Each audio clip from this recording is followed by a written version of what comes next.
आज के इस कार्यक्रम में मेरे साथ उपस्थित उत्तर प्रदेश के यशस्वी मुख्यमंत्री सम्मानीय योगी आदित्यनाथ जी, हमारे भारतीय जनता पार्टी के प्रदेश के जुझारू और कर्मशील अध्यक्ष सम्मानीय स्वतंत्र देव सिंह जी, हमारे प्रदेश के प्रभारी और भारत सरकार में पूर्व में मंत्री रहे ऐसे हमारे राधा मोहन सिंह जी, हमारे भारतीय जनता पार्टी के राष्ट्रीय महामंत्री संगठन सम्मानीय BL संतोष जी, उत्तर प्रदेश सरकार में उप मुख्यमंत्री श्री केशव प्रसाद मौर्य जी, हमारे उत्तर प्रदेश के ही सरकार में उप मुख्यमंत्री दिनेश शर्मा जी, हमारे चौधरी भूपेंद्र सिंह जी उत्तर प्रदेश सरकार में मंत्री,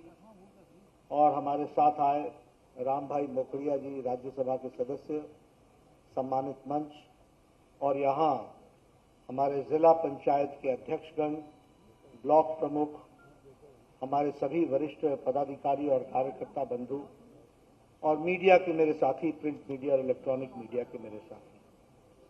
मैं आज जब उत्तर प्रदेश की पवित्र धरती पर मुझे आने का सौभाग्य प्राप्त हुआ है, तो सबसे पहले तो मैं इस पवित्र धरती जो बाबा विश्वनाथ की धरती है, श्री राम की धरती है, श्री कृष्ण की धरती है, उसको मैं नमन करता हूं और आशीर्वाद लेता हूं। हम सब जानते हैं कि उत्तर प्रदेश ऋषियों की धरती रही है, फिर चाहे ऋषि गौतम हो वैदिक काल में, फिर चाहे हमारे ऋषि भारद्वाज हो, ऋषि वशिष्ठ हो, ऋषि वाल्मीकि हो, सभी लोगों ने अपने कार्य को दिशा और दृष्टि समाज को दी तो इस धरती पर दी है। मैं ऐसे ऋषि मुनियों को भी नमन करता हूं, और साथ ही साथ गौतम बुद्ध की धरती, जहां उन्होंने सारनाथ में लोगों को ज्ञान दिया और उसके साथ साथ उन्होंने अपना सारा जीवन काल में इस क्षेत्र में अपना योगदान किया, ऐसे गौतम बुद्ध को भी मैं नमन करता हूं। मित्रों, जब हम बात करते हैं उत्तर प्रदेश की, तो फिर चाहे शिवालिक हो, फिर चाहे वो गैंजेटिक प्लेन्स हो, फिर चाहे वो विंध्याचल के हिल्स हो, इन सभी जगहों को अगर हम देखें तो उत्तर प्रदेश का प्रतिनिधित्व या उत्तर प्रदेश की माटी उससे जुड़ी हुई दिखती है। ऐसी धरती पर आने का किसी को सौभाग्य मिले, ये उसके लिए सौभाग्य की बात है, और इसलिए मैं पुनः सभी लोगों को नमन करता हुआ आप सबका अभिनंदन करता हूं कि आप सब लोग इस कार्यक्रम में आए। अभी योगी आदित्यनाथ जी आपसे चर्चा कर रहे थे कि त्रिस्तरीय पंचायती राज को किस तरीके से उन्होंने अंजाम दिया है और किस तरीके से प्रजातंत्र को मजबूत करने के लिए निचले स्तर पर प्रजातंत्र मजबूत हो, इस बात का प्रयास हुआ है।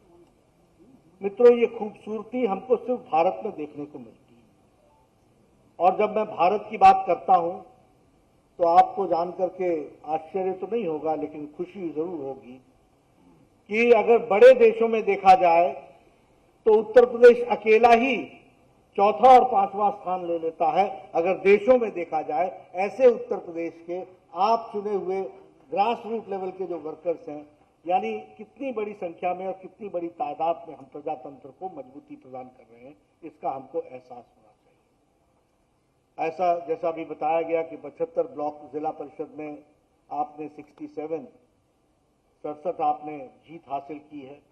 उसी तरीके से बताया गया कि 648 आपने जीते हैं 826 ब्लॉक्स में। पश्चिम में बताया गया कि 85 हमने ब्लॉक प्रमुख जीते, ब्रज में हमने 112 जीते, कानपुर में हमने 90 जीते, अवध में हमने 136 जीते, और काशी में 109 सीट जीती हैं, और गोरखपुर में 147 सीट जीती है।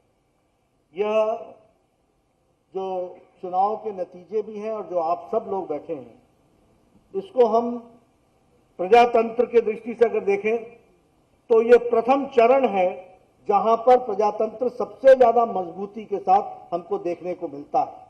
और यहां का चुनाव जीत करके आप आए हैं, आप सबको मेरी ओर से और सारी पार्टी की ओर से आपका अभिनंदन, आपका स्वागत और आपको ईश्वर मजबूती दे, ये बात हम आपसे कहना चाहते हैं। मित्रों, प्रजातंत्र के कार्यशैली में भी बड़ा अंतर आता है। इस कार्यशैली को भी हमको समझना चाहिए। एक समय था कि एक प्रधानमंत्री ने यह कहा था कि जब मैं ऊपर से 1 रुपया भेजता हूं तो 85 पैसे रास्ते में खर्च हो जाते हैं, सिर्फ 15 पैसे ही पहुंचते हैं। यह परिस्थिति थी देश की। और आज हम बड़े गौरव के साथ कह सकते हैं कि प्रधानमंत्री मोदी जी के द्वारा 1 रुपया भेजा जाता है तो पूरे का पूरा 100 पैसा नीचे तक जाता है। इस बात को हमको समझना चाहिए और इसीलिए यह हमारी जिम्मेवारी बन जाती है कि वह 100 पैसा, 1 रुपया पूरी तरीके से विकास के काम में लगे, इसकी चिंता करना यह हम जनप्रतिनिधियों की जिम्मेवारी है। हमसे जब कई लोग बोलते हैं चुनाव जीतने के बाद मैंने ये किया, मैंने ये किया, मैंने ये किया, मैं सबको एक बात बोलता हूं, देखो याद रखना, आपको जनता ने चुन के भेजा है। आप जनता के नेता नहीं हैं, आप जनता के विश्वास के कस्टोडियन हैं।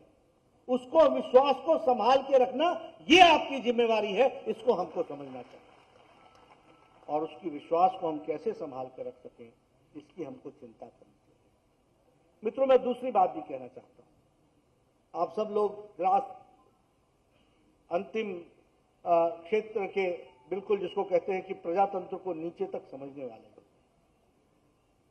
राजनीति में एजेंडा कौन सेट करता है, इसका हमको हमेशा ध्यान रखना चाहिए। हम एजेंडा लेने वाले हैं या एजेंडा देने वाले हैं? हम लोगों को दिशा देने वाले हैं और लोगों की बातों को समझ करके उनको दृष्टि देने वाले हैं। लीडर को हमेशा यह ध्यान रखना चाहिए कि उसको लोगों की समस्याओं को समझ करके एजेंडा सेट करना चाहिए और उस एजेंडा को लेकर के आगे बढ़ना चाहिए। और इसीलिए मैं आप सब लोगों से निवेदन करना चाहूंगा कि आप सब लोग राजनीतिक दृष्टि से अपने आप को परिपक्व बनाते हुए लैस करें। और जब मैं लैस करता हूं तो मैं कहता हूं कि आप आर्ग्यूमेंट्स के साथ लैस करें। चर्चा होनी चाहिए, लोगों को मैदान में पूछना चाहिए कि बताओ 2014 में एग्रीकल्चर में कितना रुपया खर्च करती थी यूपीए की सरकार। पूछो उनसे और बताओ और पूछो कि अब मोदी जी कितना खर्च कर रहे हैं।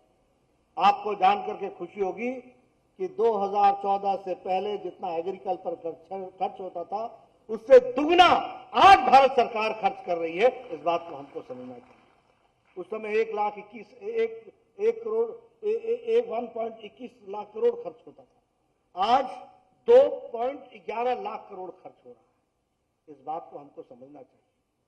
अगर हम प्रधानमंत्री किसान सम्मान निधि की बात करें, आपने सुना होगा कि कर्जा माफ कर दिया, कर्जा माफ कर दिया। यूपी वाले बोलते थे कर्जा माफ कर दिया। क्या कर्जा माफ किया? क्या थी उसकी संख्या? एक बार माफ किया, छुट्टी पा गए, सारे का सारा कर्जा 57,000 करोड़ रुपए के आसपास बनता था।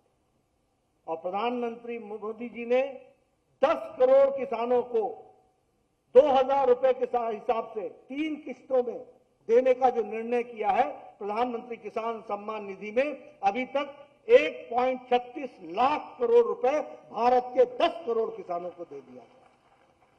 क्या ये हम आंकड़े याद रख करके चर्चा नहीं करेंगे? ये हमने एजेंडा सेट नहीं करना है क्या? क्या हमने लोगों को नहीं बताना है कि हम कैसे अलग हैं? आज तक किसने किसान का सम्मान दिया था? अगर मैं बात करूं, ये जो अंतिम किस्त दी गई है 14 मई को 19,000 करोड़ रुपए खर्च हुए। और अगर हम उत्तर प्रदेश की बात करें तो 2,80,00,000 लोग इसके बेनिफिशियरी हुए। 10 करोड़ में 2,80,00,000 उत्तर प्रदेश में इससे बेनिफिट उठाया है, इसका लाभ उठाया है। इसको हमको समझना चाहिए। अगर हम मानधन योजना की बातचीत करें, 3,000 रुपए साल में किसान को मिलना, ये कभी सोचा था कि हम मानधन योजना में मिलेगा उसको? कभी किसान ने सोचा था कि उसको पेंशन लग सकती है? लेकिन ये सारी योजनाओं को पूरा करने का काम किया गया।